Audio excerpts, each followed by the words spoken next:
তো আগের ক্লাসে একটা প্রোক্যারিওটিক সেলের পুরো স্ট্রাকচারটা আমি এঁকেছিলাম, পুরো স্ট্রাকচারটা এঁকেছি প্রথম থেকে। এই গ্লাইকোক্যালিক্স, কোষ প্রাচীর, সেল মেমব্রেন, এগুলো তিনটে একসাথে পড়বে। পিলি, ফিমব্রি, ফ্ল্যাজেলা, ভিতরে মেসোজোম, ক্রোমাটোফোর, এদিকে রাইবোজোম, পলিরাইবোজোম, ইনক্লুশন বডি, আর এদিকে নিউক্লিয়েট প্লাজমিড। আর এখানে দিয়েছিলাম 3 3 2 2 3, মানে এই তিনটে স্ট্রাকচার। এবার দেখা যাক এদের ডিটেলসে আলোচনা করা যাক, যে এদের কোথায় কী আছে, কার কী কাজ, কী ব্যাপারটা দেখা যাক। এই ছবি, এই যে সেল এনভেলপ, গ্লাইকোক্যালিক্স। প্রথমত গ্লাইকোক্যালিক্স পলিস্যাকারাইড সুগার দিয়ে তৈরি। গ্লাইকোক্যালিক্স কিছু কিছু ব্যাকটেরিয়া বা প্রোক্যারিওটিকের থিক হয়, শক্ত হয়, টাফ হয়, তখন তাকে বলে ক্যাপসুল। আবার যখন দেখবো যে গ্লাইকোক্যালিক্স বেশ থিন আর লুজ, তখন তাকে বলবো স্লাইম লেয়ার। ব্যাকটেরিয়ার যে কোষ প্রাচীর থাকে, প্রোক্যারিওটিকে থাকে। এখানে একটা কোশ্চেন আছে, এই লাইনটা খুব ইম্পর্টেন্ট, যে কোন প্রোক্যারিওটিকে সেল ওয়াল থাকে না। এই যে মাইকোপ্লাজমাদের কিন্তু কোষ প্রাচীর থাকে না, এটা প্রচুর ইম্পর্টেন্ট একটা কথা। যদি কেউ প্রশ্ন করে যে কোন প্রোক্যারিওটিকের কোষ প্রাচীর থাকে না, তাহলে বলতে হবে মাইকোপ্লাজমা। নেক্সট একটা কথা হচ্ছে পেপটাইডোগ্লাইকেন বা মিউরিন দিয়ে তৈরি, মানে ব্যাকটেরিয়ার যে কোষ প্রাচীর সেটা পেপটাইডোগ্লাইকেন বা মিউরিন দিয়ে তৈরি। আমরা যারা যারা জানি তারা জানি প্ল্যান্টের ক্ষেত্রে কী দিয়ে তৈরি, সেলুলোজ দিয়ে তৈরি। আর ফানজাইদের ক্ষেত্রে কী দিয়ে তৈরি, কাইটিন দিয়ে তৈরি কোষ প্রাচীর। ঠিক আছে, কাজ কি কোষ প্রাচীরের, কোষকে আকার দেয়, কোষকে রক্ষা করে, কোষ যাতে না বাস্ট করে সেই দিকে খেয়াল রাখে। কোষ প্রাচীর না থাকলে কোষ চুপসে যাবে বা কোষ বাস্ট করে যেতে পারে। এবার আসছে কোষ পর্দা। কোষ পর্দা সিলেক্টিভলি পারমিয়েবল। কোষ পর্দাটা ঠিক ইউক্যারিওটিক কোষের মতো গঠন, মানে ইউক্যারিওটিক কোষ আর প্রোক্যারিওটিক কোষের মধ্যে যদি কেউ মিল খুঁজতে চায় যে কী মিল আছে, তখন এই একটাই মিল পাবে, যে দুজনের কোষ পর্দা সেম স্ট্রাকচার। এবার বাইরে থেকে যে গঠনগুলো ছিল, এই যে এখানে দেখিয়েছিলাম, এই যে পিলি, ফিমব্রি, ফ্ল্যাজেলা একসাথে স্টাডি করব। পিলি হচ্ছে লম্বা মতো গঠন, এরা গমনে সাহায্য করে না। এদের কাজ কি, ডিএনএ ট্রান্সফার বা কনজুগেশনে সাহায্য করে। মানে যখন একটা ব্যাকটেরিয়া তার ডিএনএ আর একটা ব্যাকটেরিয়াতে ট্রান্সফার করার চেষ্টা করে, সেই ডিএনএ ট্রান্সফারকে আমরা বলি কনজুগেশন। সেই কনজুগেশন এই পিলি দিয়ে হয়। মানে যদি এরকম একটা ব্যাকটেরিয়া, হয়তো আর একটা এরকম ব্যাকটেরিয়া আছে, এর ডিএনএ যদি সেই ব্যাকটেরিয়াতে ট্রান্সফার করার প্রয়োজন পড়ে, তখন এই রাস্তা দিয়ে, এই পাইপ দিয়েই ট্রান্সফার করবে। ঠিক আছে, নেক্সট হচ্ছে ফিমব্রি। ফিমব্রি তন্তুর মতো গঠন, এরাও গমনে সাহায্য করে না, এরা পাথরে বা কোনো কিছুতে যুক্ত হতে বা চিপকে থাকতে সাহায্য করে, যেমন স্পাইডারম্যান বিল্ডিংয়ে চিপকে যায়, এরাও ঠিক এই ফিমব্রির সাহায্যে চিপকে যায়। স্ট্রাকচারটা একটু দেখিয়ে দিই, এই যে ফিমব্রি প্লাজমা মেমব্রেন থেকে আসে। নেক্সট হচ্ছে ফ্ল্যাজেলা। ফ্ল্যাজেলা গমনে সাহায্য করে। ফ্ল্যাজেলার তিনটে গঠন হয়, ব্যাসাল বডি, হুক আর ফিলামেন্ট। এই যে ব্যাসাল বডি, হুক, ফিলামেন্ট, একটু এখানে ছবিটা দেখাই। এই যে ব্যাসাল বডি, হুক আর ফিলামেন্ট তিনটে স্ট্রাকচার হয়। ফ্ল্যাজেলা কী দিয়ে তৈরি, ফ্ল্যাজেলিন প্রোটিন দিয়ে তৈরি প্রোক্যারিওটিকে। ইউক্যারিওটিক কোষে ফ্ল্যাজেলা কিন্তু টিউবিউলিন প্রোটিন দিয়ে তৈরি। বুঝা গেল, ইউক্যারিওটিক কোষের ফ্ল্যাজেলা, প্রোক্যারিওটিক কোষের ফ্ল্যাজেলা আলাদা, কিন্তু এক নয়। ঠিক আছে, পার্থক্যটা পরে আলোচনা করব। এবার আসি নিউক্লিওয়েড। ব্যাকটেরিয়ার ডিএনএ থাকে, আমাদেরও যেমন ডিএনএ থাকে, ব্যাকটেরিয়াদেরও ডিএনএ থাকে।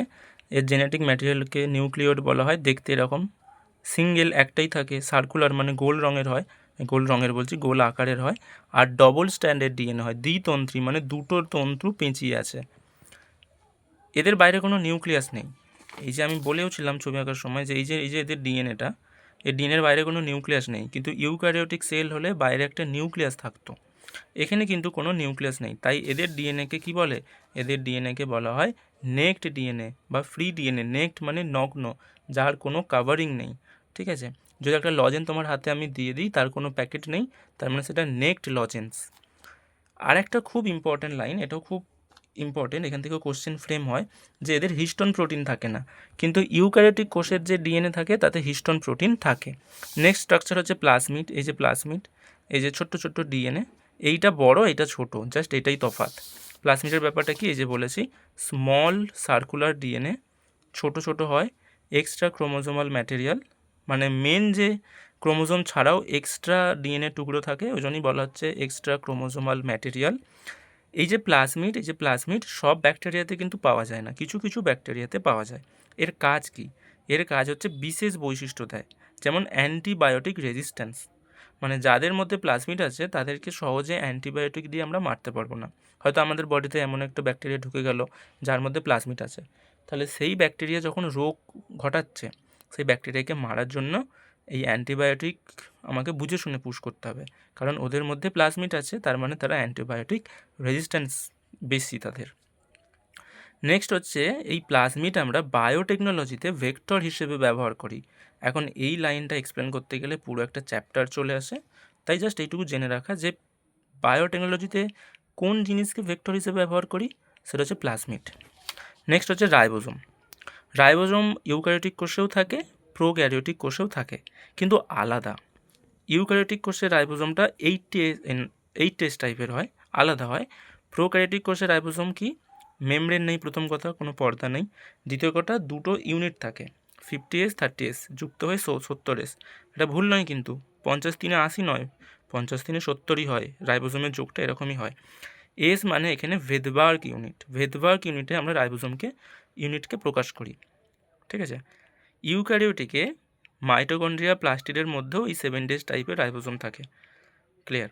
এর সাইজটা দিয়ে দিয়েছি 15x20 ন্যানোমিটার, আমি এখানে দিয়ে দিয়েছি যে 1 মিটার মানে 10⁹ ন্যানোমিটার। এই যে রাইবোজোম, এই যে রাইবোজোম, এই রাইবোজোমটা এখানে ডিটেলসে বলছি। আচ্ছা, নেক্সট হচ্ছে পলিরাইবোজোম।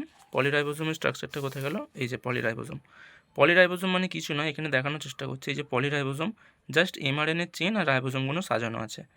এই যে 50S 30S, রাইবোজোমের এই যে 50S 30S, এখানেও একটা mRNA চেন, একটা mRNA এরকম তন্তুর মতো সুতোর মতো হয়, তার ওখানে 50S 30S এরকম সাজিয়ে এই যে পুরো স্ট্রাকচার, একে বলা হয় পলিরাইবোজোম। এই পলিরাইবোজোম প্রোটিন তৈরিতে সাহায্য করে, মানে এই যে mRNA, এই mRNA ট্রান্সলেশন পদ্ধতিতে প্রোটিন তৈরি করে। নেক্সট হচ্ছে ইনক্লুশন বডি। ছবিতে এই যে এখানে ইনক্লুশন বডি, আমরা বলছিলাম খাদ্যটাদ্য থাকে, মানে কিছু জিনিস স্টোর করে রাখতে গেলে ইনক্লুশন বডি তাকে বলা হয়। এটাও শুধুমাত্র প্রোক্যারিওটিকে থাকে, ইউক্যারিওটিকে এরকম কোনো গঠন দেখতে পাই না। কি কি থাকে, কি কি স্টোর হয়, গ্লাইকোজেন গ্র্যানিউল বা গ্লাইকোজেন কণা, সায়ানোফাইসিয়ান গ্র্যানিউল বা সায়ানোফাইসিয়ান কণা, আর একটা হচ্ছে ফসফেট বা ভলিউটিন গ্র্যানিউল। এই তিনটে জিনিস ইনক্লুশন বডিতে থাকে। এখান থেকেও কিন্তু কোশ্চেন আসে, এখান থেকেও প্রচুর কোশ্চেন আসে, এক্সাম্পলগুলো আসে যে এই ইনক্লুশন বডিতে কী কী থাকে। পলিরাইবোজোমের স্ট্রাকচার এখানে mRNA, একটা 50S 30S, গুলোলে হবে না কিন্তু, যে পলিরাইবোজোম, রাইবোজোম, মেসোজোম সব আলাদা আলাদা বিষয়। আর এখানে তো মেসোজোম সম্পর্কে আমি ছবিতেই লিখেছিলাম যে মেসোজোমের 6টা কাজ, শুধুমাত্র প্রোক্যারিওটিকে থাকে, মাইটোকন্ড্রিয়ার মতো কাজ করে, সেল ওয়াল ফর্মেশনে সাহায্য করে, ডিএনএ রেপ্লিকেশনে সাহায্য করে। এরা ক্রোমাটোফোর, শুধুমাত্র সায়ানোব্যাকটেরিয়া বা ব্লু গ্রিন অ্যালগিতে থাকে। এই ক্রোমাটোফোরের ভিতরে থাকে পিগমেন্ট, এই যে ক্রোমাটোফোর মানে প্লাজমা মেমব্রেনটা ভিতরে ভাঁজ খেয়ে তৈরি করে মেসোজোম, ঠিক আছে।